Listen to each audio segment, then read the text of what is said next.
बे बहरी हो, जनी आवते तू बहना सहरी हो।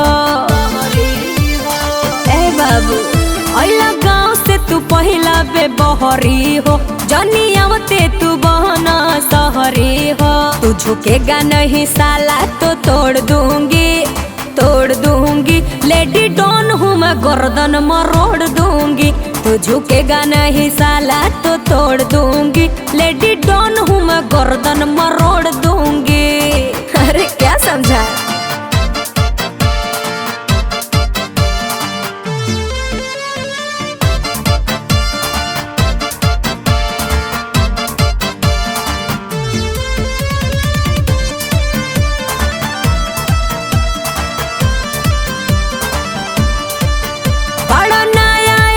कुछ जाने लाना काहे बतिया हमर बाबू माने लाना।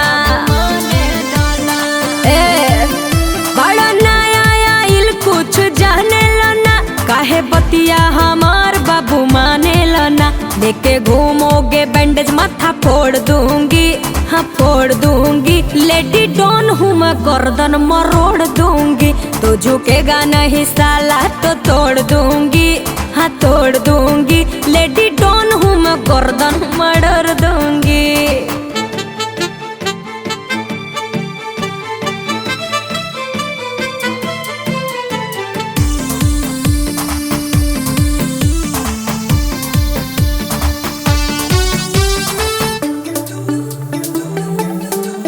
सुनो संजय अंजलि की सच्ची ये बात, अभी नई नई हुई है मुलाकात। ए हीरो सुनो संजय अंजलि की सच्ची ये बात, अभी नई नई हुई है मुलाकात। तू न समझो कि छूने पे छोड़ दूंगी, छोड़ दूंगी। लेडी डॉन हूँ मैं, गर्दन मरोड़ दूंगी।